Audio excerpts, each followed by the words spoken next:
মাননীয় প্রধানমন্ত্রী আমাদের মাথার উপর দিয়ে এগিয়ে যাচ্ছেন রেসকোর্সের দিকে। জোরে পতাকা নাড়িয়ে, টুপি নাড়িয়ে, গামছা নাড়িয়ে স্বাগত করুন। ভারত মাতা কি, বন্দে মাতরম। নরেন্দ্র মোদী স্বাগতম, নরেন্দ্র মোদী স্বাগতম। বিশ্ববরেণ্য নেতা নরেন্দ্র মোদী স্বাগতম। ভারতের প্রধানমন্ত্রী নরেন্দ্র মোদী স্বাগতম। পশ্চিমবাংলার মানুষ আজ হৃদয় দিয়ে মাননীয় নরেন্দ্র মোদীকে স্বাগত করছে। ভারত মাতা কি, বন্দে মাতরম। পাল্টানো দরকার, পাল্টানো দরকার, পরিবর্তন দরকার। 26-এ নির্বাচন, 26-এ নির্বাচন, টিএমসির বিসর্জন। 26-এ নির্বাচন, 26-এ নির্বাচন। ধন্যবাদ। ভারত মাতা কি। ধন্যবাদ দিলীপ দা। ব্রিগেড একবার দেখাবে কোথায় আলিপুরদুয়ার, কোথায় একটু হাত তোলো। আলিপুরদুয়ার, আরে কোচবিহার কোথায়? জলপাইগুড়ি কোথায়? জলপাইগুড়ি। মেদিনীপুর কোথায়? পশ্চিম মেদিনীপুর। আরে পূর্ব মেদিনীপুর কোথায়? নদিয়া, নদিয়া কই? বীরভূম কই? পশ্চিম বর্ধমান কই? পূর্ব বর্ধমান। আরে উত্তর 24 পরগনা কোথায়? হাত নাড়াও। আরে দক্ষিণ 24 পরগনা কোথায়? হাত নাড়াও। এবার সবাই মিলে হাত নাড়াবে, কারণ আপনাদের সামনে আসছেন মহাগুরু শ্রী মিঠুন চক্রবর্তী।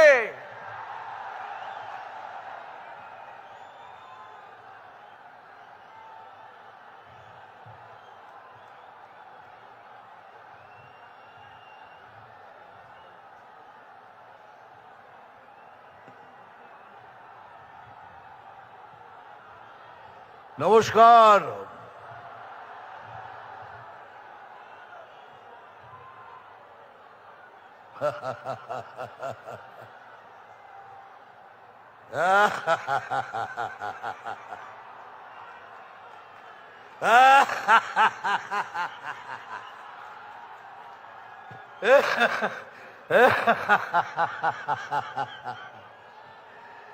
আপনারা ভাবছেন দাদা একটা কিছু বললো না, হাসছে কেন?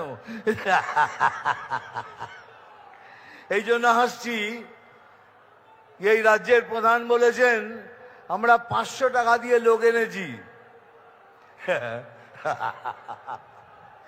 500 টাকা দিয়ে এত লোক, বাপরে বাপ।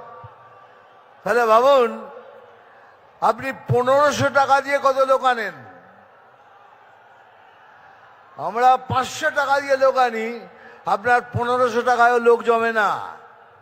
এই জন্য এই ভাতা, ওই ভাতা, ওই শ্রী, এইসব দিয়ে লোককে টুপি পরিয়ে এখানে নিয়ে আসেন। এই জন্য আসছি। আরো আসছি আরেকটা কারণে। উনি বলেছেন কি আমাদের গলায় দড়ি দিয়ে মরতে।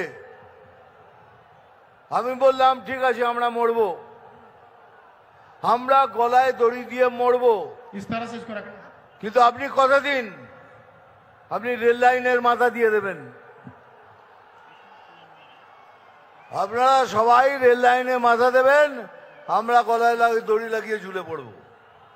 এই জন্য আসছিলাম। আর জন্য আসছিলাম, এই ধর্ণা দিয়েছেন কিসের জন্য পড়ে জানলাম। একটা লোকের 389টা ছেলে মেয়ে, একজনের 389টা ছেলে মেয়ে, একজনের 310টা। উনি ধর্ণা দিয়েছেন তুই 400 করিসনি কেন? আমি এসআইআর নিয়ে লড়ছি, 389 থেকে 400 করিসনি কেন?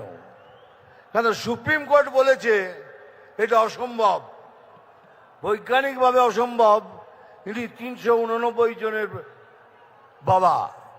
তা আমি সেই বাবার সাথে দেখা করতে চাই, আমি ওনার পায়ে হাত দিতে চাই কি দাদা আপনি কি খান? আপনি একটু দয়া করে বলুন আপনি কি খান? একজনের 310টা ছেলে মেয়ে, আমি তার পায়ে হাত দিয়ে বলতে যাই দাদা আপনি কি খান? ওই তাদের জন্য উনি লড়ছেন, এটা ভাববেন না আপনাদের জন্য লড়ছে। ও 310 কেন 325 হয়নি, ওই জন্য লড়ছেন। সুপ্রিম কোর্ট বলেছে এটা অসম্ভব, বৈজ্ঞানিকভাবে এটা সম্ভব নয়।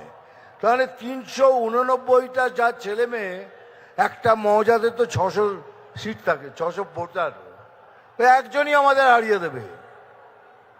ওই একজন 389টা ভোট দিয়ে আমরা হেরে যাব। আর এত হাসি পায় যখন উনি বলেন 1 মিনিটের মধ্যে তোদের কেটে শেষ করে দেবো। বলে আমি আসি বলিয়ে বাঙালি হিন্দুরা বেঁচে আছে, হয়তো 1 মিনিটের মধ্যে সবাইকে জড়ো করে তোদের ফেলে দেবো। সেই জন্য খুব হাসি পাচ্ছে আমার। আপনি 1 সেকেন্ড এত সময় নিচ্ছেন? একটু বলুন না পুলিশকে নিরপেক্ষ হয়ে যেতে। 30 সেকেন্ডের মধ্যে খেলা শেষ করে দেবো।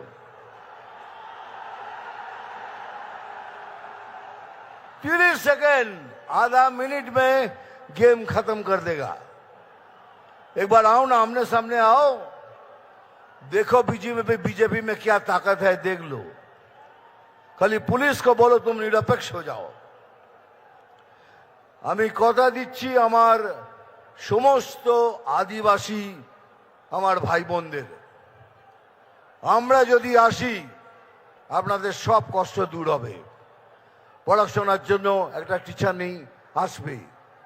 যত কষ্ট পেয়েছেন আমরা সব দূর করব, এ আমি গ্যারান্টি দিয়ে বলছি।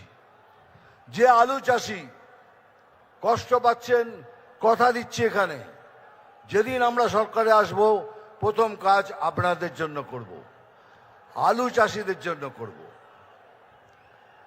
আর ভাই সত্যি আমি বাতেলা দিই না, আমি যা বলি স্ট্রেট কাট বলি। আর একটা কথা আমার মনে পড়ছে এইমাত্র,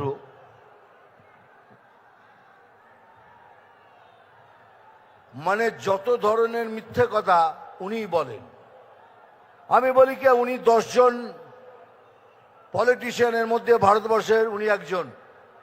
সবাই আমার উপর রেগে যেত, কি করছো দাদা, উনি একটা ফেইল্ড পলিটিশিয়ান, উনি একটা বাজে পলিটিশিয়ান, আপনি ওকে 10 জনের মধ্যে একজন বলছেন। তার কারণ আছে রে, কেন বলছি? উনি জানেন একটা সমাজের মেরুদণ্ড ভাঙতে কি লাগে। প্রথম হলো শিক্ষা, দ্বিতীয় হলো কার্য। উনি শিক্ষা ব্যবস্থা এবং কার্য অবস্থা দুটোই শেষ করে দিয়েছেন। একটা সমাজকে ভাঙার জন্য এটাই দরকার। সেই জন্যই আমি বলেছিলাম 10 জনের মধ্যে একজনে উনি। দুনিয়াতে অনেক ধরনের চিফ মিনিস্টার দেখেছি, এই রকম চিফ মিনিস্টার দেখিনি যিনি কথায় কথায় মিথ্যে কথা বলেন। এত মিথ্যে বলেছেন যার মিথ্যে বলার সময় নেই। কারণ আপনাদের সূচনা দিচ্ছি, হাত ভেঙেছে, পা ভেঙেছে, এবার কিন্তু আরো কিছু ভাঙতে পারে, তার জন্য তৈরি থাকবেন। হয়তো চলে গেল আইসিইউতে, আর আইসিইউ থেকে বক্তৃতা দিচ্ছেন, ভোট দেন, আমার কি হবে? আইসিইউ থেকে বক্তৃতা দেওয়া যায়, উনি এমন ভাবে ব্যবস্থা করবেন তাতে আইসিইউ থেকে বক্তৃতা দেওয়া যায়। যাই হোক, বেশি কথা বলবো না, আমি জানি স্যার এসে গেছেন, স্যারকে সশ্রদ্ধ প্রণাম। আমার এখানে যারা বসে আছেন তাদেরও প্রণাম। ডায়লগ তো বলতেই হবে, বলে নি, আবার বলবো, আমি জল ঢোড়াও নই, বেলে বোড়াও নই, আমি জাত গোখরো। পরেরটা নিজেরা বসিয়ে নেবেন। আরে এটা এটা সিনেমার ডায়লগ, এটা মনোরঞ্জন করার জন্য বলি। মারবো এখানে, তোরাই যখন বলিস তাহলে আমার দরকার কি বলার? নাম তুফান, বছরে 1-8 বার আসি, যখন আসি তখন প্রলয় ঘটে, আর যখন যাই নিজেকে যারা ভগবান মনে করে তারা তাদের অস্তিত্ব খুঁজে বেড়ায়। Thank you very much. ভালো থাকবেন। নমস্কার। জয় হিন্দ। বন্দে মাতরম। ধন্যবাদ মিঠুনদা। মাননীয় প্রধানমন্ত্রীজি সরকারি অনুষ্ঠানে চলে এসেছেন।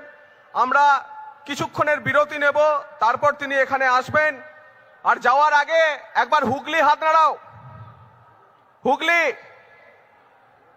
হাওড়া, উত্তর দিনাজপুর, দক্ষিণ দিনাজপুর, মালদা, মুর্শিদাবাদ, বাকি সব জেলা মাননীয় প্রধানমন্ত্রীজিকে যখন স্বাগত জানাতে হবে, উত্তরীয় গেরুয়া আমাদের যা উত্তরীয় আছে, টুপি আছে, পার্টির পতাকা আছে, জাতীয় পতাকা আছে, বাকি যা যা আছে সেই সামগ্রী দিয়ে আমরা প্রধানমন্ত্রীকে স্বাগত জানাবো।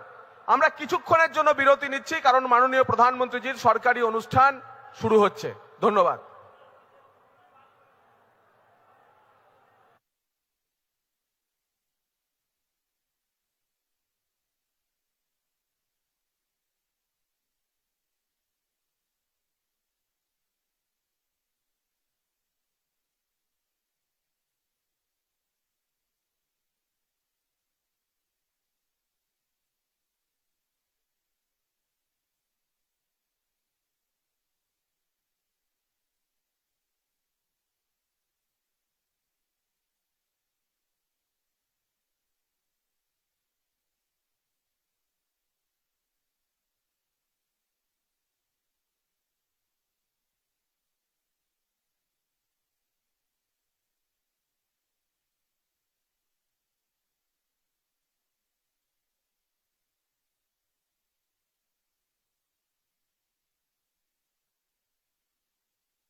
नरेंद्र मोदी जिंदाबाद,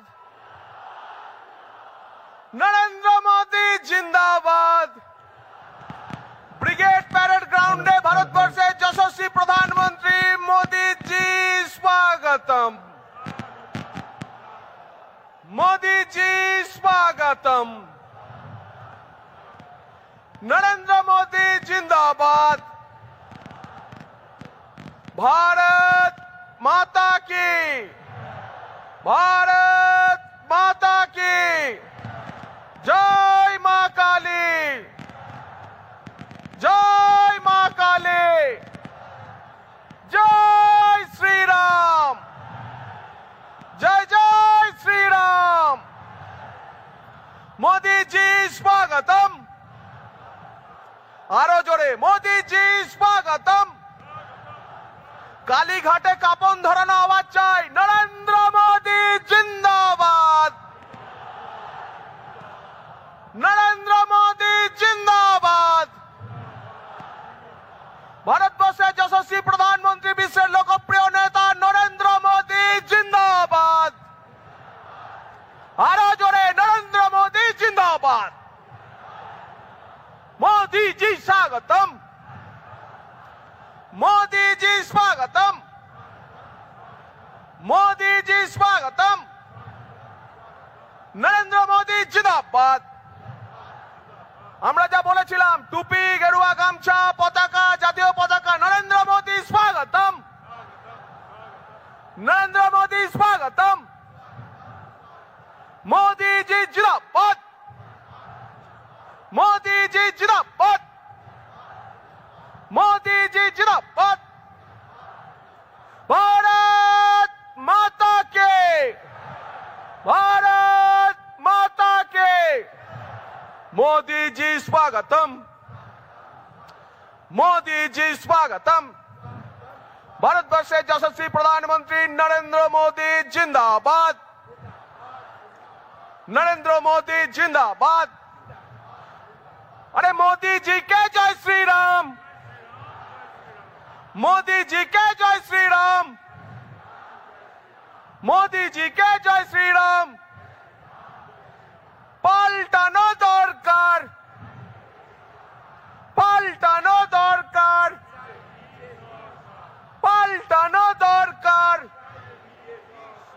বাঁচতে চাই, বাঁচতে চাই। मोदी जी स्वागतम, मोदी जी स्वागतम, मोदी जी स्वागतम। नरेंद्र मोदी जिंदाबाद, नरेंद्र मोदी जिंदाबाद। আর মাত্র কয়েক সেকেন্ডের অপেক্ষা, মাননীয় মোদিজি ব্রিগেড প্যারেড গ্রাউন্ডে আমাদের এই সভা মঞ্চে উপস্থিত হয়েছেন। তাকে আমরা আমাদের সবার হাতে থাকা জাতীয় পতাকা এবং পার্টির পতাকা তুলে স্বাগত জানান। একবার নিজের মাথা থেকে টুপিগুলি খুলে স্বাগত জানান এবং গেরুয়া গামছা দিয়ে স্বাগত জানান। মোদিজি আসছেন একবার। নরেন্দ্র মোদি জিন্দাবাদ, নরেন্দ্র মোদি জিন্দাবাদ। मोदी जी स्वागतम, मोदी जी स्वागतम, मोदी जी स्वागतम। ভারতবর্ষের যশস্বী প্রধানমন্ত্রী নরেন্দ্র মোদি জিন্দাবাদ, নরেন্দ্র মোদি জিন্দাবাদ। আরে কোচবিহার বলো জিন্দাবাদ, আলিপুরদুয়ার বলো জিন্দাবাদ।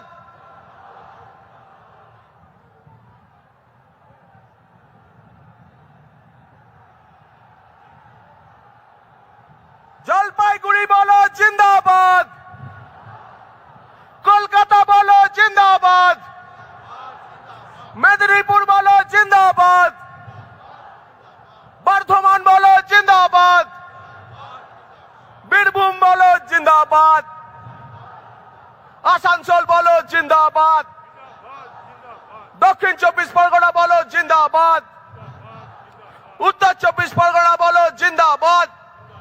अरे बांग्ला बोलो जिंदाबाद, नरेंद्र मोदी जिंदाबाद, नरेंद्र मोदी जिंदाबाद, नरेंद्र मोदी जिंदाबाद, मोदी जी स्वागतम, मोदी जी स्वागतम, मोदी जी स्वागतम। বন্দে মাতারমের পবিত্র ভূমিতে মোদি জি স্বাগতম। মা কালীর পবিত্র ভূমিতে নরেন্দ্র মোদি জি স্বাগতম। রবি ঠাকুরের পবিত্র ভূমিতে নরেন্দ্র মোদি স্বাগতম। বিপ্লবীর মাটিতে নরেন্দ্র মোদি স্বাগতম। স্বামীজির মাটিতে নরেন্দ্র মোদি স্বাগতম। শ্রী শ্রী ঠাকুরের মাটিতে নরেন্দ্র মোদি স্বাগতম। শ্রী চৈতন্যের মাটিতে নরেন্দ্র মোদি স্বাগতম। শ্যামা প্রসাদের মাটিতে নরেন্দ্র মোদি স্বাগতম। মোদি জি স্বাগতম। আরে ব্রিগেড বলে স্বাগতম। নরেন্দ্র মোদি জিন্দাবাদ, নরেন্দ্র মোদি জিন্দাবাদ, নরেন্দ্র মোদি জিন্দাবাদ। নেতাজির মাটিতে নরেন্দ্র মোদি স্বাগতম। রাসবিহারীর মাটিতে নরেন্দ্র মোদি স্বাগতম। সূর্য সেনের মাটিতে নরেন্দ্র মোদি স্বাগতম। মা তারার মাটিতে নরেন্দ্র মোদি স্বাগতম। বাবা তারকনাথের মাটিতে নরেন্দ্র মোদি স্বাগতম। জল পেশের মাটিতে নরেন্দ্র মোদি স্বাগতম। পাহাড় থেকে সমুদ্র, কাকদ্বীপ থেকে কোচবিহার, মোদি জি স্বাগতম। নরেন্দ্র মোদি জিন্দাবাদ, নরেন্দ্র মোদি জিন্দাবাদ, নরেন্দ্র মোদি জিন্দাবাদ, নরেন্দ্র মোদি জিন্দাবাদ, নরেন্দ্র মোদি জিন্দাবাদ। মোদি জি স্বাগতম, মোদি জি স্বাগতম। ব্রিগেড বলে স্বাগতম, নরেন্দ্র মোদি স্বাগতম, নরেন্দ্র মোদি স্বাগতম। এবার শান্ত হয়ে বসুন। যার জন্য প্রায় সকাল থেকে আপনারা অপেক্ষা করছেন, ভারতবর্ষের যশস্বী প্রধানমন্ত্রী, আমাদের নয়নের মণি, আমাদের সর্বোচ্চ নেতা, বিশ্বের জনপ্রিয় নেতা শ্রী নরেন্দ্র মোদীজি ব্রিগেডের এই ঐতিহাসিক সভা মঞ্চে হাজির হয়েছেন। একবার জোরদার করতালি দিয়ে তাকে আমরা স্বাগত জানাবো। এখন মাননীয় নরেন্দ্র মোদীজিকে আমাদের এই সারা পশ্চিমবঙ্গের 10 লক্ষ যে সমবেত জনতার পক্ষ থেকে ভারতীয় জনতা পার্টির পশ্চিমবঙ্গের সভাপতি শ্রী শ্রমিক ভট্টাচার্য রজনীগন্ধার মালা পরিয়ে স্বাগত জানাবেন। আর আপনারাও এই যতক্ষণ বরণ পর্ব চলবে হাততালি চালিয়ে যাবেন। মাননীয় শ্রমিক দা এখন রজনীগন্ধার মালা পরিয়ে তাকে স্বাগত জানাবেন।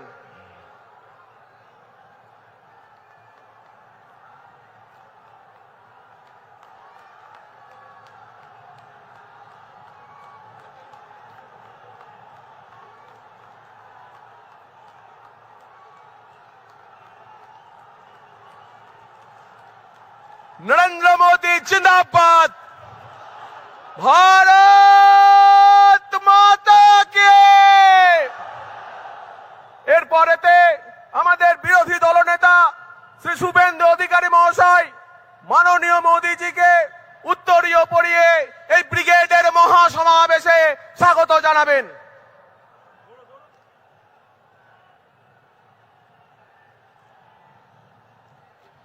প্রখ্যাত চিত্রশিল্পী শ্রী সুব্রত গঙ্গোপাধ্যায়ের আঁকা ঋষি বঙ্কিমচন্দ্র চট্টোপাধ্যায়ের একটি চিত্র মাননীয় প্রধানমন্ত্রীজিকে উপহার দিচ্ছেন আমাদের সভাপতি শ্রী শ্রমিক ভট্টাচার্য মহাশয়।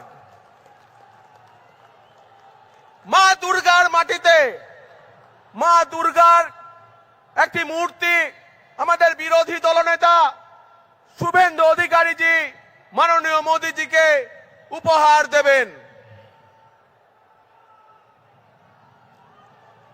ভারত মাতা কে জয় শ্রীরাম, নরেন্দ্র মোদী জিন্দাবাদ।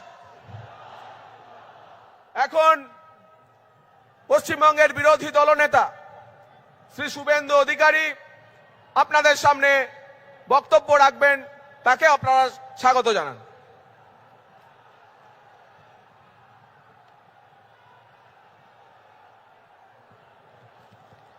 भारत माता के,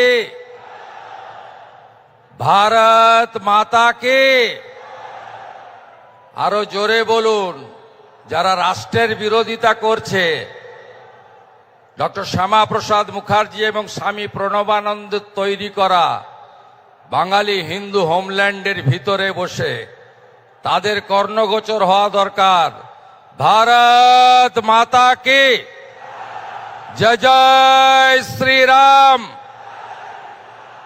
হরে কৃষ্ণ মন্ত্রের সাথে আমি পশ্চিম বাংলার দার্জিলিং থেকে দীঘা, কাকদ্বীপ থেকে কোচবিহার, লক্ষ লক্ষ মানুষ যারা এসেছেন, গণদেবতা জনতা জনার্দন, বিশ্বের সর্ববৃহৎ রাজনৈতিক দল যার একটাই মন্ত্র, রাষ্ট্র সর্বোপরি, রাষ্ট্র সর্বোপরি, নেশন ফার্স্ট, নেশন ফার্স্ট। বিজেপির দেবতুল্য কার্যকর্তাকে প্রণাম জানাই। আমরা শুনব বিশ্বের সর্বশক্তিমান নেতা, বিশ্বের সর্বশ্রেষ্ঠ জনপ্রিয় নেতা, যশস্বী প্রধানমন্ত্রী নরেন্দ্র মোদীজির বক্তব্য। আমরা আজ বক্তব্য রাখব না। আমি রাজ্যের বিরোধী দলনেতা হিসেবে যে গুরু দায়িত্ব দল এবং মাননীয় প্রধানমন্ত্রী দিয়েছিলেন গত 5 বছর নিষ্ঠার সঙ্গে পালন করেছি। আমি মাননীয় মোদীজিকে আমার দণ্ডবত প্রণাম নিবেদন করি। রাজ্যের ভারতীয় জনতা পার্টির লোকপ্রিয় সভাপতি, রাজ্যসভার সাংসদ শ্রমিক ভট্টাচার্য, ভারত সরকারের 2 রাষ্ট্রমন্ত্রী ডক্টর সুকান্ত মজুমদার, শান্তনু ঠাকুর, 3 প্রাক্তন সভাপতি বরেণ্য তথাগত রায়, সম্মানীয় রাহুল সিনহা, সম্মানীয় দিলীপ ঘোষ এবং সর্বোপরি মাননীয় মিঠুন চক্রবর্তী সহ সম্মানিত মঞ্চ। আমাদের প্রধানমন্ত্রীর কথা আমরা শুনব। তিনি 3 দিন ধরে আসাম এবং পশ্চিমবঙ্গ সফর করছেন। 18,700 কোটি টাকার উন্নয়ন দিয়ে গেছেন। তাই আজকের এই সভা থেকে পরিবর্তনের সংকল্প নিতে হবে। সবাই বলুন, পরিবর্তন হচ্ছে, এবারে পরিবর্তন হচ্ছে।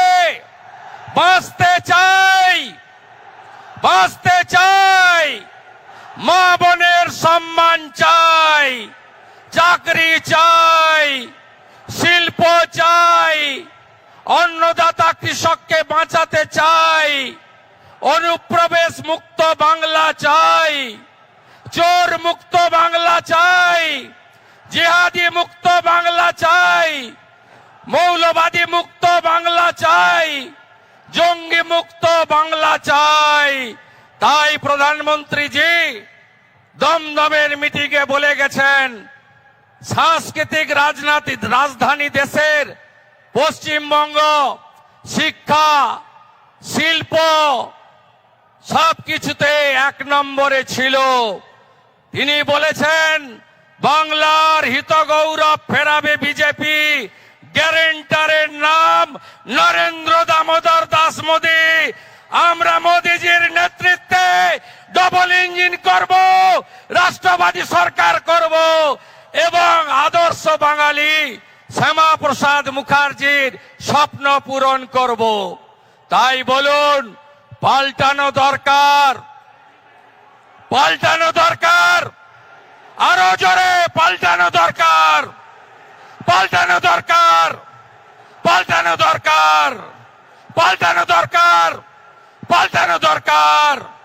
গো মাতা কি, গঙ্গা মাতা কি, माता काली की, माता दुर्गा की हर हर वंदे।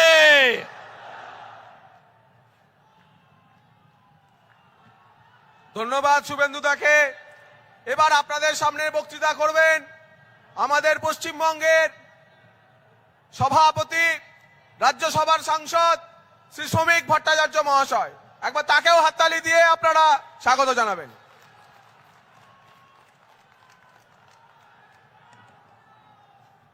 পৃথিবীর জনপ্রিয়তম রাজনৈতিক ব্যক্তিত্ব তথা ভারতের প্রধানমন্ত্রী, যিনি 120টি দেশকে কোভিড কালে সাহায্য করেছেন, 120 কোটি মানুষকে কোভিড কালে দুবারের জন্য ভ্যাকসিন দিয়েছেন, যিনি 80 কোটি মানুষকে আজ পর্যন্ত বিনা পয়সায় রেশন দিচ্ছেন, যিনি স্বপ্ন দেখতে পারেন এবং স্বপ্নকে বাস্তবায়িত করতে পারেন, সেই আমাদের প্রধানমন্ত্রী শ্রী নরেন্দ্র দামোদর দাস মোদী। প্রিয় বিরোধী দলনেতা শ্রী শুভেন্দু অধিকারী, শ্রী সুকান্ত মজুমদার, শ্রী শান্তনু ঠাকুর, শ্রী রাহুল সিনহা, শ্রী দিলীপ ঘোষ, শ্রদ্ধেয় শ্রী তথাগত রায়, মঞ্চে উপস্থিত আমার সমস্ত সহকর্মী বন্ধুগণ, শ্রদ্ধেয় মিঠুন দা, এবং কুচবিহার থেকে কাকদ্বীপ পর্যন্ত, পাহাড় থেকে সাগর পর্যন্ত যাদের স্বতঃস্ফূর্ত পদধ্বনি আজকে কলকাতার এই মাটিতে পড়েছে পরিবর্তনের স্বার্থে, সেই কর্মীদের আমি আমার প্রণাম জানাই। দেখুন, এই মাটি আমাদের মসৃণ হয়নি।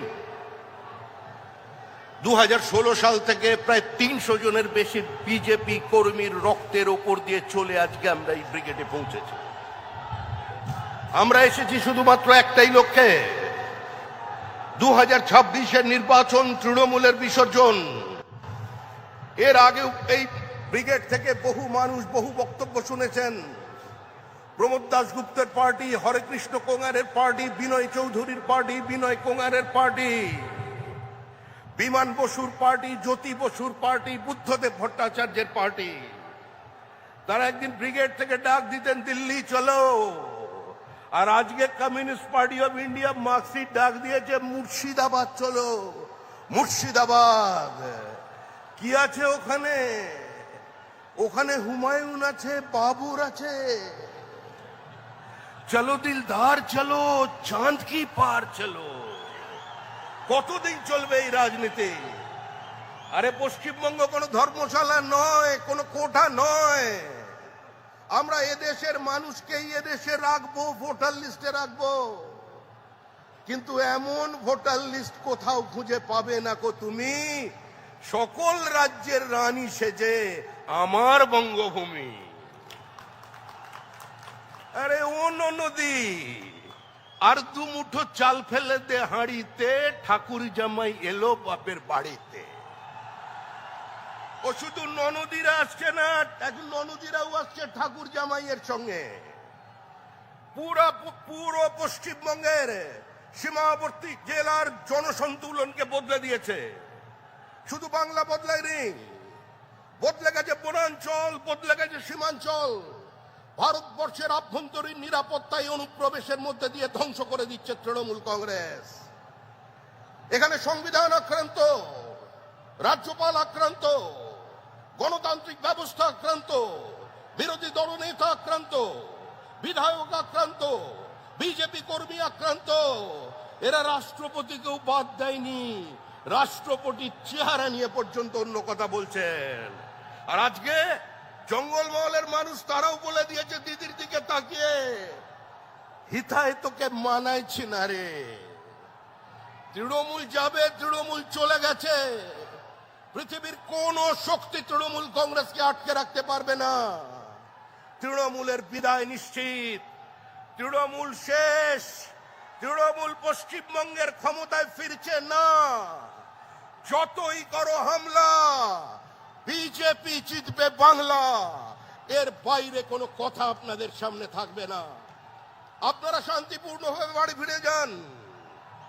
মনে রাখবেন, পৃথিবীর সর্ববৃহৎ রাজনৈতিক দল এবং গোটা পৃথিবী যার দিকে তাকিয়ে আছেন সেই নরেন্দ্র মোদী। পাহাড় থেকে সাগর পর্যন্ত, সোমনাথ থেকে গৌহাটি, কাশ্মীর থেকে কন্যাকুমারী মানুষ যার উপরে ভরসা রাখেন সেই নরেন্দ্র মোদী আপনাদের নেতৃত্ব দিচ্ছেন। তাই এক কথায় শেষ করছি, গঙ্গোত্রী থেকে গঙ্গাসাগর মোদীজির নেতৃত্বে তৈরি হবে ডাবল ইঞ্জিন সরকার। শ্যামাপ্রসাদের মাটিতে শ্যামাপ্রসাদের সরকার তৈরি হতে চলেছে। এটা কালের দেওয়াল লিখন, একে কেউ বদল করতে পারবেন না। বিজেপি জিন্দাবাদ, বন্দে মাতরম, ভারত মাতা কি জয়। অপেক্ষার অবসান। আমাদের সামনে সাক্ষাৎ শ্রী নরেন্দ্র মোদীজি, মাননীয় প্রধানমন্ত্রীজির আহ্বান আজকের পরিবর্তন সংকল্প সভায় আমরা সবাই শুনব।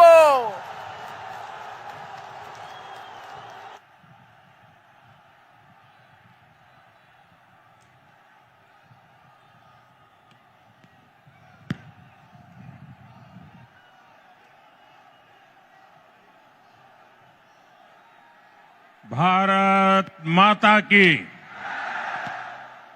भारत माता की। ये बेटी कब से चित्र लेके खड़ी है, कोई कलेक्ट कर लीजिए ताकि वो बेटी आराम से बैठ सके। जरा एसपीजी के लोग ये कलेक्ट कर लीजिए। धन्यवाद बेटा, बहुत बढ़िया चित्र बनाया आपने। भारत माता की, भारत माता की। আমার প্রিয় পশ্চিমবঙ্গবাসী ভাইও বোনেরা,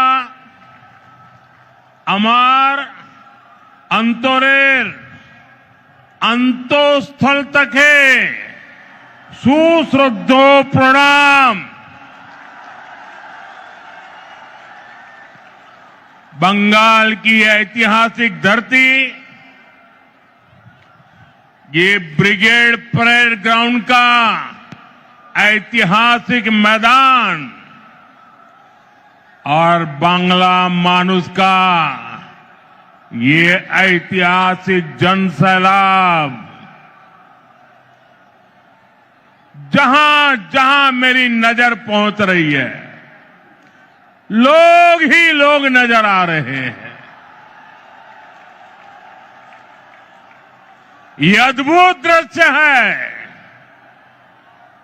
ये आपका उत्साह, ये आपका जोश, बंगाल क्या सोच रहा है, बंगाल के मन में क्या चल रहा है, अगर किसी को देखना है तो जरा ये तस्वीर देख ले।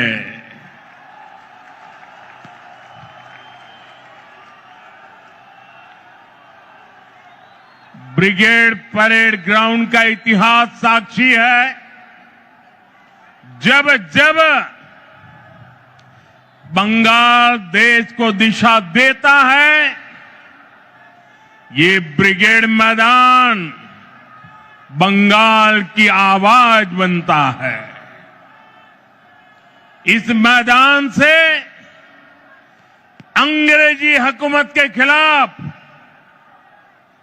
उठी आवाज, और वो आवाज हिंदुस्तान में एक क्रांति बन गई थी। और उसका नतीजा क्या हुआ? अंग्रेजों के अत्याचार और लूट का खात्मा हुआ।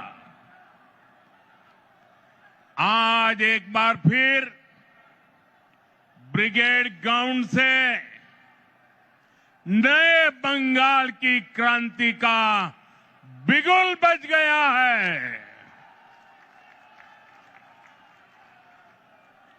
बंगाल में बदलाव अब दीवारों पर भी लुट चुका है और बंगाल के लोगों के दिलों में भी छप चुका है। अब बंगाल से निर्मम सरकार का अंत होकर रहेगा। अब बंगाल से महाजंगल राज का खात्मा होगा। इसलिए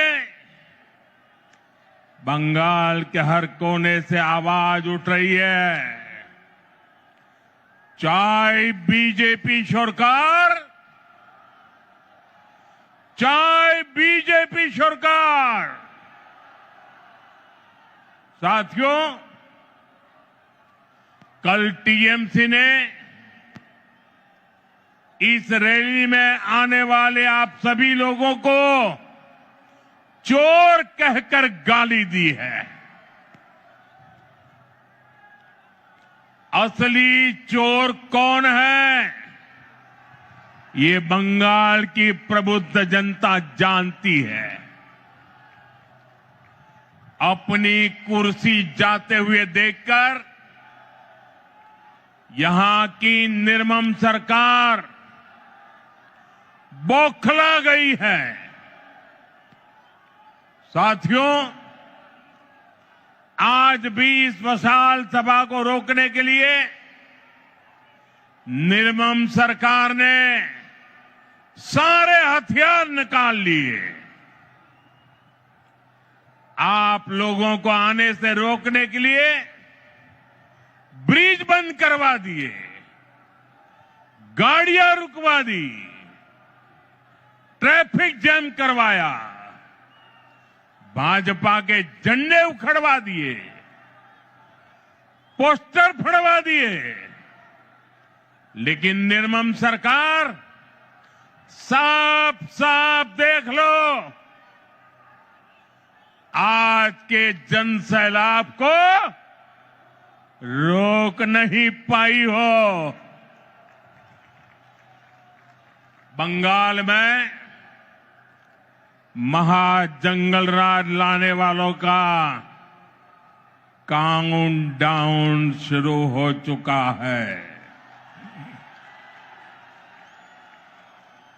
वो दिन दूर नहीं जब बंगाल में फिर से कानून का राज होगा। जो कानून तोड़ेगा, जो अत्याचार करेगा, टीएमसी के किसी अत्याचारी को छोड़ा नहीं जाएगा। चुन चुन के हिसाब लिया जाएगा।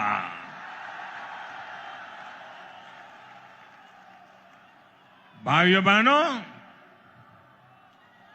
यहां की निर्मम सरकार चाहे अब जितना जोर लगा ले, परिवर्तन की इस आंधी को अब निर्मम सरकार रोक नहीं पाएगी। भाजपा के साथ, एनडीए के साथ महिषासुर मर्दिनी का आशीर्वाद है। श्री रामकृष्ण परमहंस, स्वामी विवेकानंद, नेताजी सुभाष चंद्र बोस, ऋषि बंकिम चंद्र,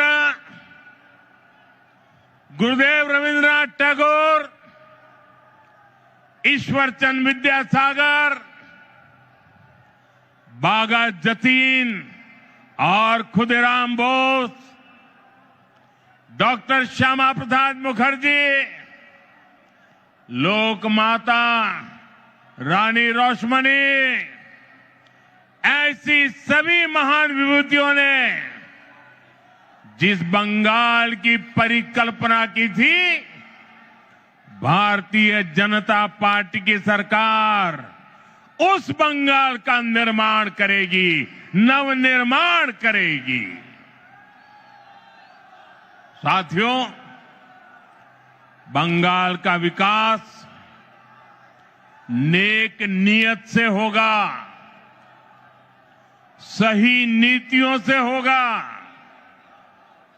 बंगाल में अभी हमारी सरकार नहीं है, लेकिन फिर भी केंद्र सरकार के जरिए बीजेपी दिन रात बंगाल के विकास में लगी हुई है।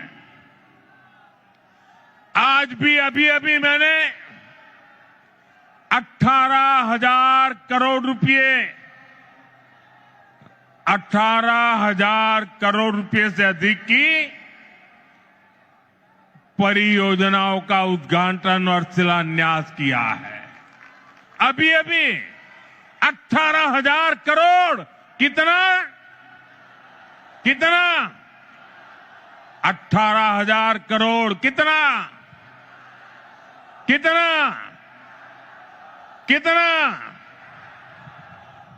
4 दिन पहले ही कैबिनेट ने पश्चिम बंगाल के लिए मल्टी ट्रैकिंग प्रोजेक्ट्स को भी मंजूरी दी है। ये सभी प्रोजेक्ट पश्चिम बंगाल में कनेक्टिविटी को बेहतर बनाएंगे। इसका फायदा यहां के सामान्य मानवी, किसान, व्यापारी और स्टूडेंट्स को मिलेगा। भाइयों बहनों, यहां की निर्मम सरकार ने बंगाल के युवाओं को पलायन का अभिशाप दिया है। आप सब जानते हैं, बंगाल के युवा प्रतिभा और हुनर में सबसे आगे है। बंगाल के युवा मेहनत करने में सबसे आगे है। बंगाल एक समय पर पूरे भारत के विकास को गति देता था। बंगाल व्यापार और उद्योगों में सबसे आगे था, लेकिन आज हालत क्या है? यहां का युवा ना डिग्री ले पा रहा है और ना ही उसे रोजगार मिल रहा है।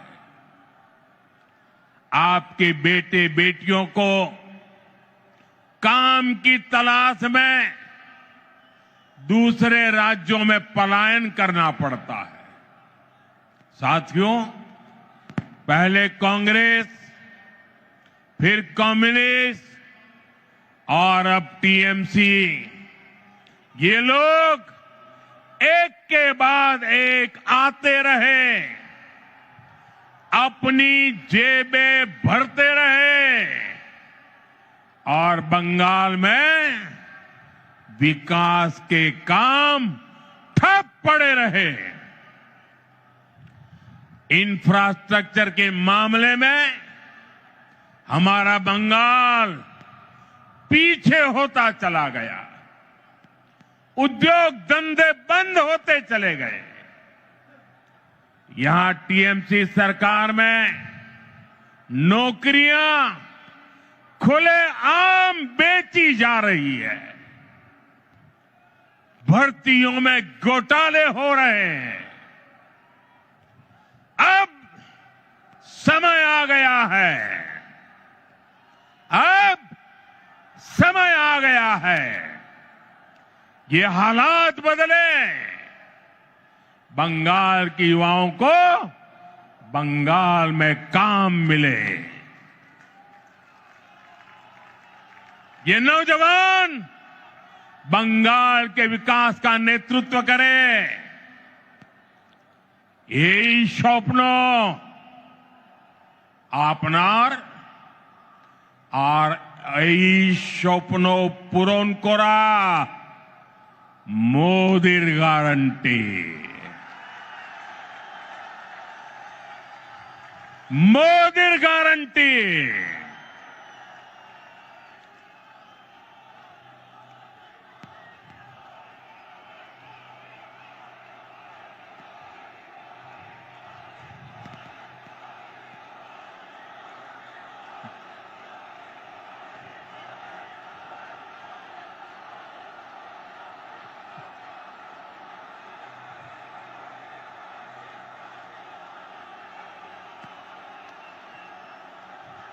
साथियों, टीएमसी सरकार का एक ही एजेंडा है। ये टीएमसी वाले न खुद काम करेंगे न करने देंगे। जब तक इनको अपना कट मनी नहीं मिल जाता, ये किसी भी योजना को गांव गरीब तक नहीं पहुंचने देते। इसलिए टीएमसी सरकार केंद्र की योजनाओं को रोक कर रखती है। आप देखिए, हम कारीगरों और कामगारों को आगे बढ़ाने के लिए पीएम विश्वकर्मा योजना चला रहे हैं। हमारे कुम्हार, लोहार, बढ़ई, ऐसे हुनरमंद लोगों को इसका लाभ मिल रहा है। लेकिन निर्मम सरकार ने बंगाल में योजना पर ब्रेक लगा रखी है। मुझे बताइए भाइयों, मेरे इन विश्वकर्मा भाइयों को भारत सरकार के पैसे पहुंचने चाहिए कि नहीं पहुंचने चाहिए? उनको मदद मिलनी चाहिए कि नहीं मिलनी चाहिए? उनका भविष्य उज्जवल होना चाहिए कि नहीं होना चाहिए? केंद्र सरकार पैसे दे रही है, बंगाल को कुछ नहीं करना है, लेकिन उसके बावजूद भी ये विश्वकर्मा समाज के मेरे छोटे छोटे भाई बहनों को उसे वंचित रखा जाता है।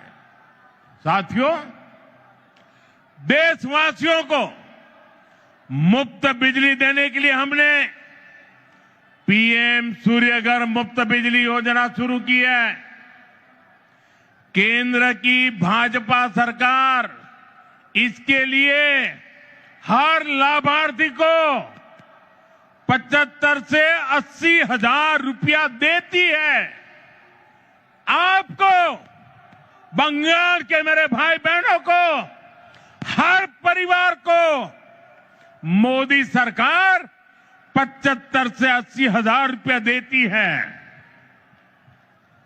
जो लाभार्थी पीएम सूर्यघर मुफ्त बिजली योजना से जुड़ता है, उसके घर का बिजली बिल 0 हो जाता है। लेकिन बंगाल सरकार इसे भी लागू नहीं होने दे रही। आप मुझे बताइए, आपका बिजली बिल 0 होना चाहिए कि नहीं? बिजली बिल 0 करने के लिए मोदी की मदद मिलनी चाहिए कि नहीं मिलनी चाहिए? जो इसे रोकते हैं वो आपके दुश्मन है कि नहीं है? बंगाल के दुश्मन है कि नहीं है?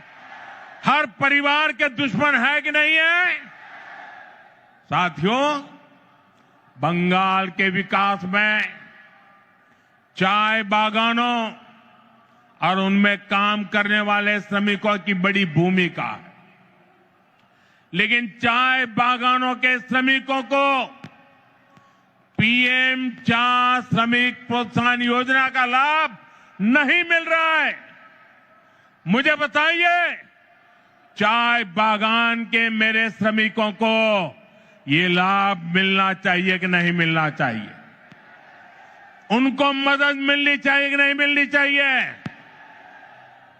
केंद्र सरकार की इस योजना में बंगाल सरकार रोड़े अटका रही है।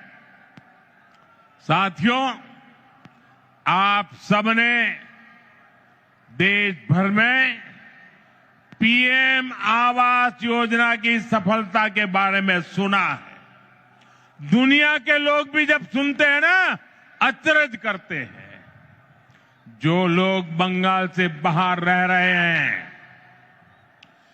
ऐसे हर गरीब परिवार को पक्का घर मिल रहा है।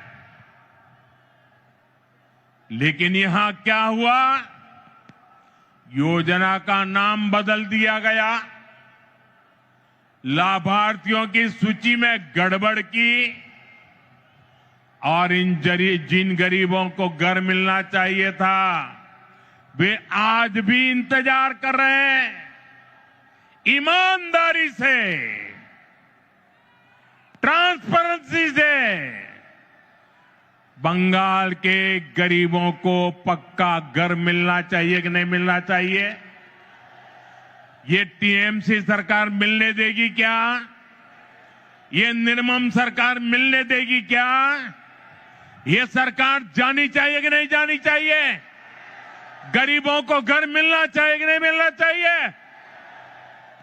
साथियों, इतना ही नहीं, यही हाल जल जीवन मिशन का भी है।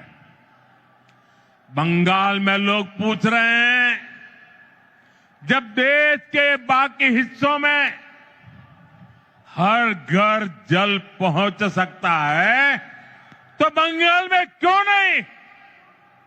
भाइयों बहनों, केवल बिजली, पानी, सड़क और घर इसकी बात नहीं है। ये टीएमसी सरकार अपनी स्वार्थी राजनीति की वजह से आयुष्मान योजना को लागू नहीं कर रही है। देश के करोड़ों लोग इस योजना के तहत 5 लाख रुपए तक के मुफ्त इलाज का लाभ उठा रहे हैं। मुझे बताइए, गरीबों को बीमारी में 5 लाख रुपए तक की मदद पहुंचनी चाहिए कि नहीं पहुंचनी चाहिए? मोदी दे रहा है, मिलनी चाहिए कि नहीं मिलनी चाहिए? ये टीएमसी सरकार बीमार लोगों की भी दुश्मन है कि नहीं है? अत्याचारी है कि नहीं है? लेकिन बंगाल के गरीब परिवारों को 5 लाख रुपया वाली आयुष्मान योजना से भी, उस अधिकार से भी वंचित रखा गया है। साथियों, आज बंगाल के किसान की हालत भी किसी से छिपी नहीं है। मुझे बताया गया है कि 2-3 दिन पहले ही चंद्रकोना में हमारे एक आलू किसान ने खुदकुशी कर ली है, आत्महत्या कर ली है। पश्चिमी मिदनापुर से हुगली और बर्धमान तक किसानों से झूठे वायदे और सरकारी खरीद में घोटाला ही ये टीएमसी सरकार की पहचान बन गया है। टीएमसी के कट, कमीशन और करप्शन के कारण गंदी राजनीति के लिए किसानों की जिंदगी से, गरीबों और मध्यम वर्ग की जिंदगी से, माताओं बहनों की सुरक्षा से खिलवाड़ किया जा रहा है। इसलिए टीएमसी जाएगी तो हर गरीब को पक्का घर मिलेगा। गरीब को पक्का घर मिलना चाहिए कि नहीं मिलना चाहिए? मिलना चाहिए कि नहीं मिलना चाहिए? ये मोदी की गारंटी है। हर गरीब परिवार को बता देना, जैसे ही टीएमसी की सरकार जाएगी, गरीबों का पक्का घर बनना शुरू हो जाएगा। टीएमसी जाएगी तो हर घर साफ जल पहुंचेगा। टीएमसी जाएगी तो हर गरीब को मुफ्त इलाज मिलेगा। टीएमसी जाएगी तो कारीगरों को नए अवसर मिलेंगे। टीएमसी जाएगी तभी बंगाल में सुशासन आएगा।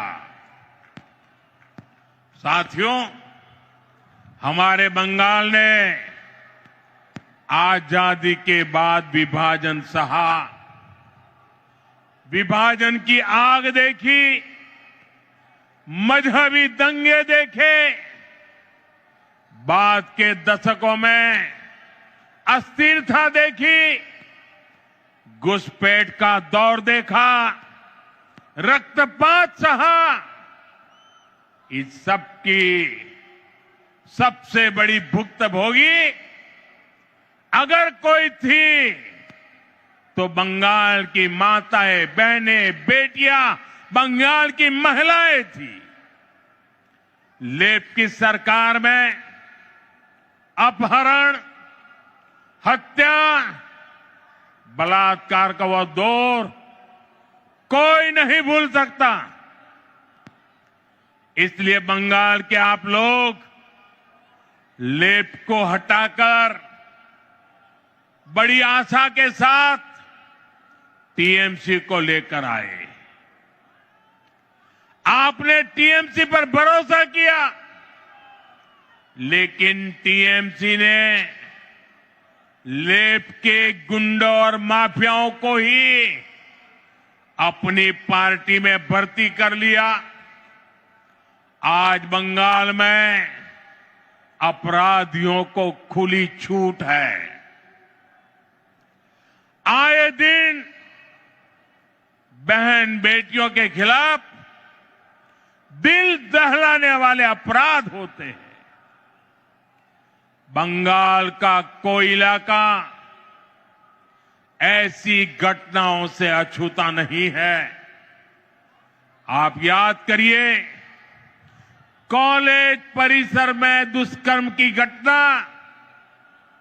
नाबालिग बेटियों से दुष्कर्म के मामले, टीएमसी कार्यालय में महिला से बलात्कार, 7-8 साल की बच्चियों से बलात्कार के खौफनाक कुकृत्य, कहीं आदिवासी बेटी के साथ दुष्कर्म, ऐसे ज्यादातर मामलों में अपराधी कोई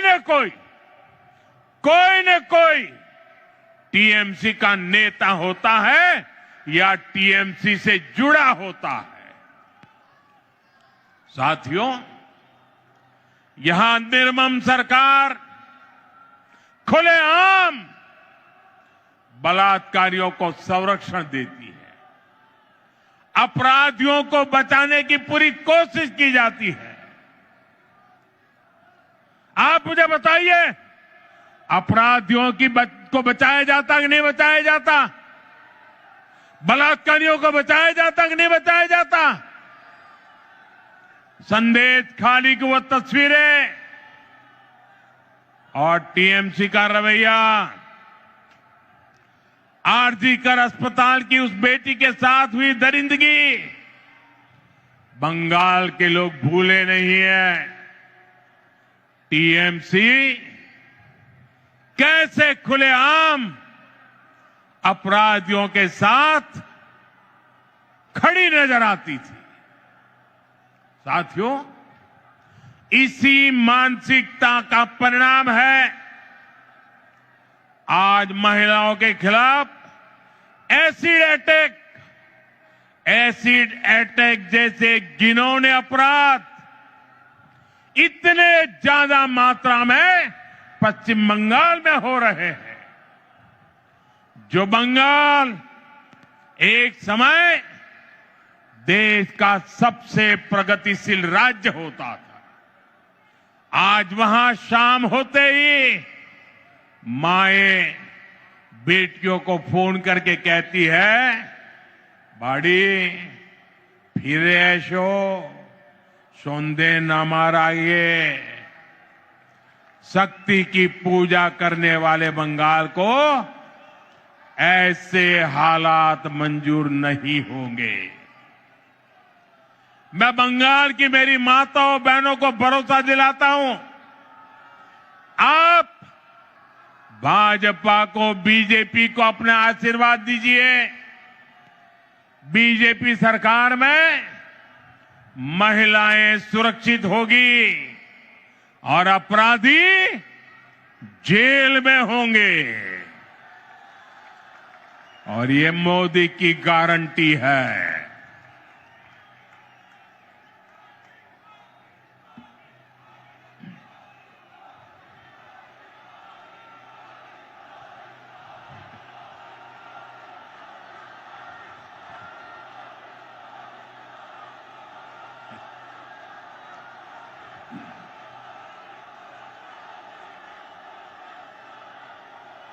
साथियों, टीएमसी सरकार गुंडों और अपराधियों की बैसाखी पर चलती है।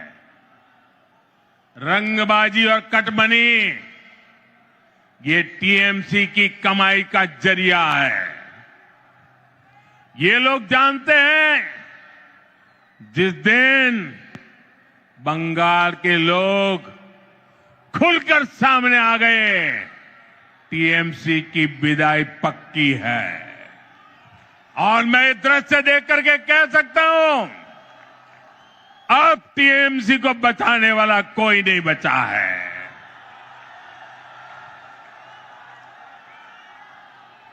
इसलिए ये बंगाल के आप लोगों को डरा धमका कर रखना चाहते हैं। इसके लिए टीएमसी वाले माफिया गिरोहों को पालते हैं।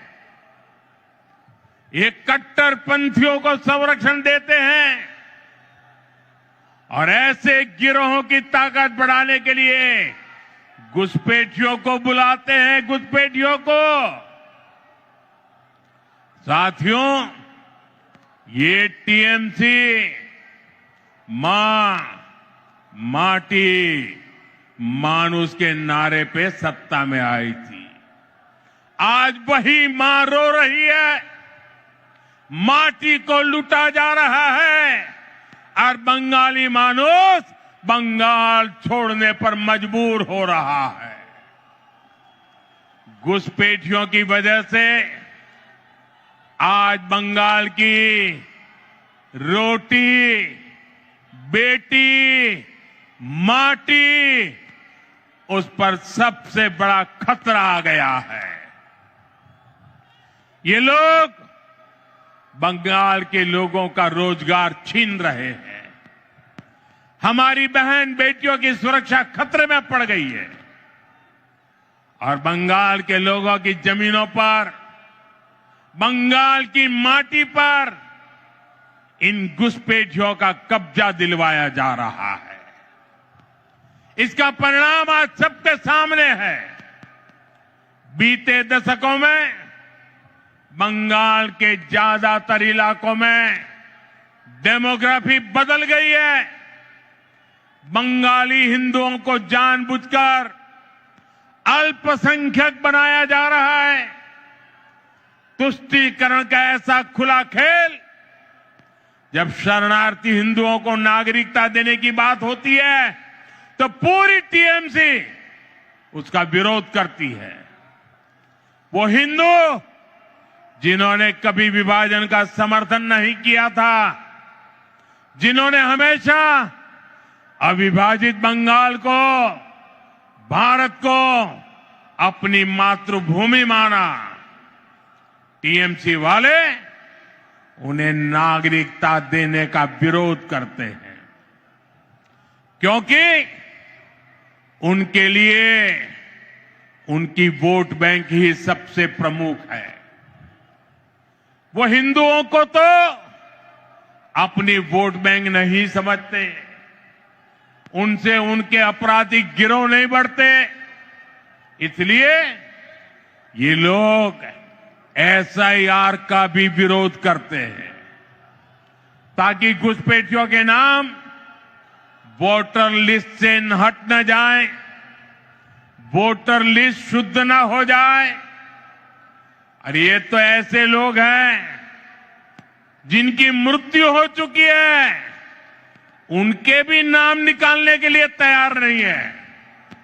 भाइयों बहनों, डेमोग्राफी के इस खतरनाक बदलाव ने आज बंगाल को असुरक्षित बना दिया है और अब तो यहां खुलेआम धमकी दी जा रही है।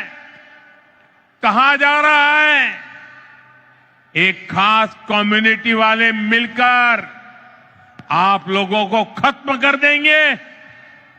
संविधान की कुर्सी पर बैठकर ऐसी धमकी, करोड़ों बंगाली लोगों को खत्म करने की बात आपके मुंह में शोभा नहीं देती है। मैं पूछना चाहता हूं, वो कौन लोग हैं जो टीएमसी सरकार के इशारों पर करोड़ों लोगों को खत्म कर देंगे? साथियों, धमकाने डराने की इस राजनीति को टीएमसी ने इसे अपना हथियार बना लिया।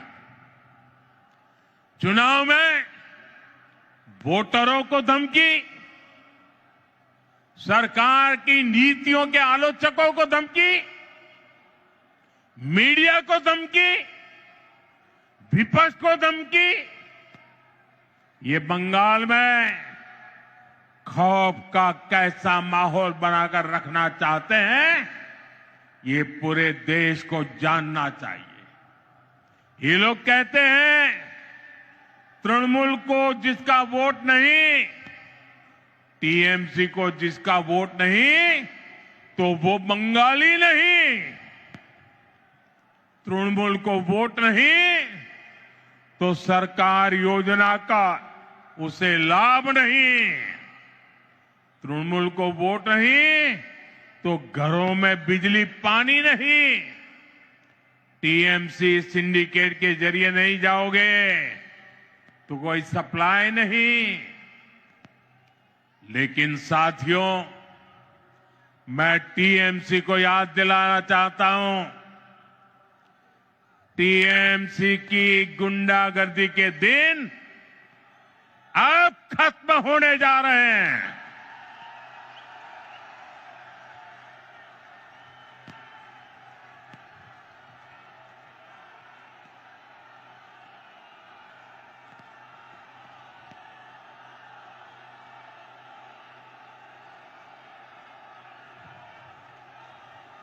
टीएमसी सरकार के जाने का काउंटडाउन शुरू हो चुका है।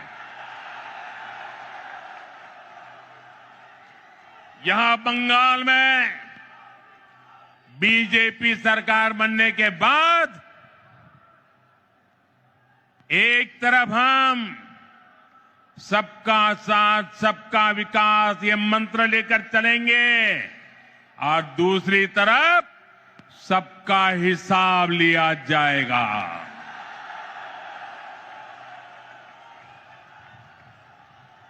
टीएमसी को वो गुंडों, ये टीएमसी के वो गुंडे जो आपको डराते हैं, बीजेपी सरकार में उनके डर भरे दिन शुरू होना तय है। बीजेपी सरकार में खौफ हर अपराधी को होगा, खौफ हर घुसपैठियों को होगा, खौफ तुष्टीकरण की राजनीति करने वालों को होगा, क्योंकि कानून अपना काम करेगा, कानून का राज आएगा। ऐसे लोगों को मुंह छिपाने की जगह नहीं मिलेगी। ऐसे अपराधियों को सिर्फ एक ही जगह होगी, एक ही जगह होगी, जेल, जेल, जेल। साथियों, बंगाल की निर्मम सरकार में आज सबसे ज्यादा प्रताड़ित यहां का दलित, आदिवासी और हमारे गरीब भाई बहन हैं। आदिवासी समाज के साथ कैसा अन्याय होता है ये किसी से छिपा नहीं है। लेकिन अब तो टीएमसी सरकार इन्होंने सभी सीमाएं लांघ दी है।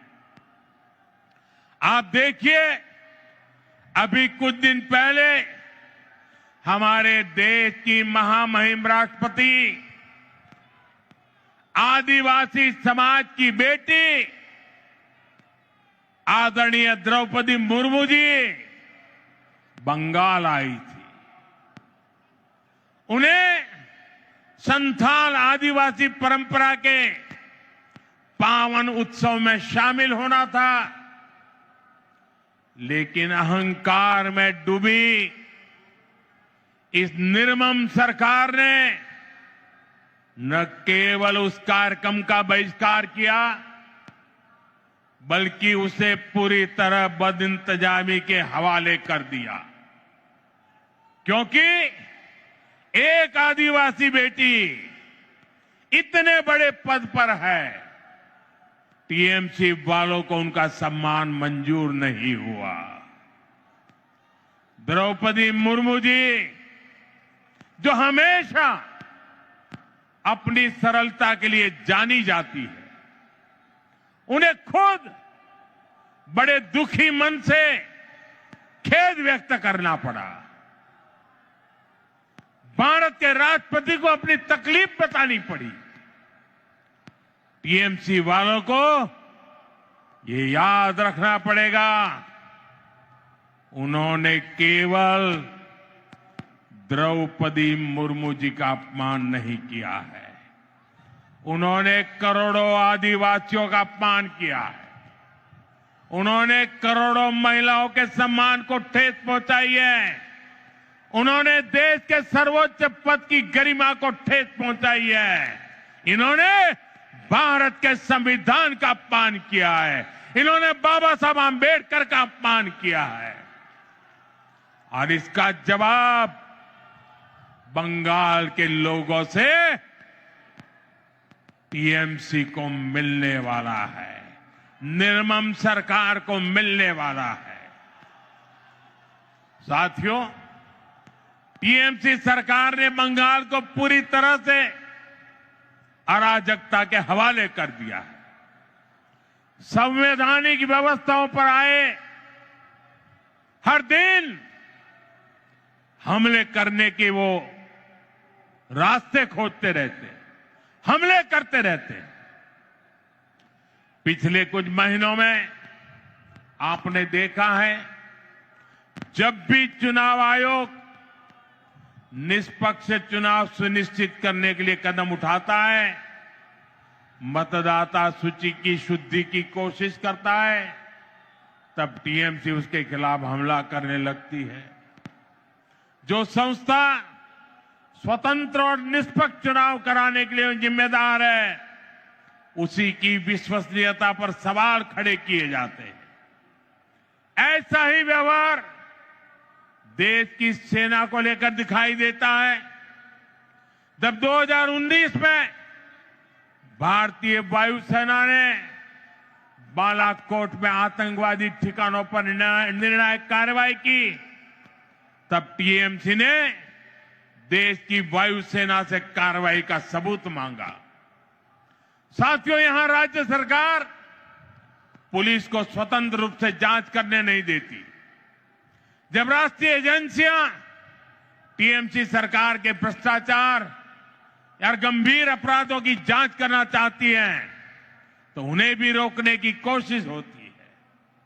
अब जरा सोचिए, न्याय के लिए लोग आखिर कहां जाएंगे? साथियों, तृणमूल वाले यही अराजकता दिल्ली तक फैलाने की कोशिश करते हैं। आपने संसद में भी देखा है, सदन के भीतर कैसे कागज फाड़े जाते हैं, कैसे बहस को रोका जाता है, कैसे सदन की कार्यवाही को बाधित किया जाता है। देश टीएमसी की शर्मनाक हरकतें देखकर हैरान होता है। साथियों, बंगाल के प्रबुद्ध लोग अब इस अराजकतावादी सरकार के खिलाफ संकल्प ले चुके हैं। इस अराजक सरकार को उखाड़ फेंकने का काम इसी धरती के लोग करने वाले हैं। साथियों, आज यहां जो जनसैलाब उमड़ा है, ये पश्चिम बंगाल की जागती हुई चेतना है। ये उस बदलाव की आहट है जिसका इंतजार वर्षों से किया जा रहा है। पश्चिम बंगाल में दार्जिलिंग की पहाड़ियों से लेकर सुंदरबन के द्वीपों तक, उत्तर बंगाल के चाय बागानों से लेकर कोलकाता की गलियों तक, आज हर जगह पर एक ही चर्चा है, बदलाव चाहिए। और ये बदलाव अब होकर रहेगा। साथियों, बंगाल की आत्मा कभी हार मानने वाली नहीं है। बंगाल का नौजवान कभी हार मानने वाला नहीं है। बंगाल की बेटियां कभी हार मानने वाली नहीं है। बंगाल का किसान कभी हार मानने वाला नहीं है। जब जब इस भूमि के सामने चुनौतियां आई है, तब तब यहां की जनता ने साहस के साथ उनका सामना किया है। गुरुदेव रविन्द्रनाथ ठाकुर ने भी हमें संदेश दिया है। उन्होंने कहा था, विपदे मोरे रक्षा करो, ये नोहे मोर प्रार्थना विपदे आमी ना जाए जेनो कोरी बॉय। आज भी वही समय है। कुछ लोग आपको डराने की कोशिश करेंगे, कुछ लोग कहेंगे कि बदलाव संभव नहीं है, लेकिन याद कर रहिए और याद जरूर रखें, जब जनता ठान लेती है तो कोई भी ताकत उसे रोक नहीं सकती। और बंगाल की जनता ने जब भी ठाना है, इतिहास बदल कर दिखाया है।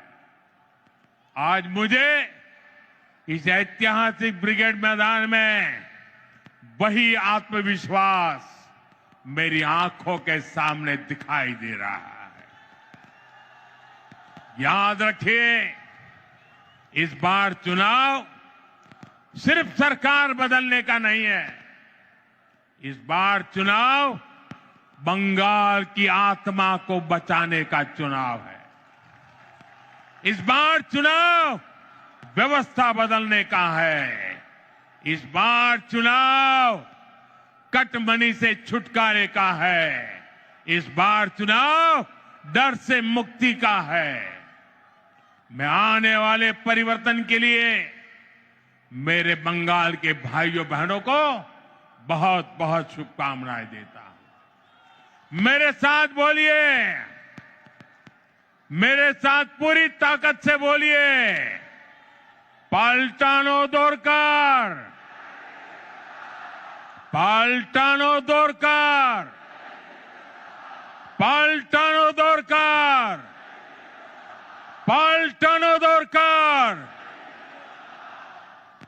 पश्चिमबंगेर জনগণের জয় হোক। जय हिंद। भारत माता की, भारत माता की। वंदे वंदे वंदे वंदे वंदे वंदे वंदे वंदे।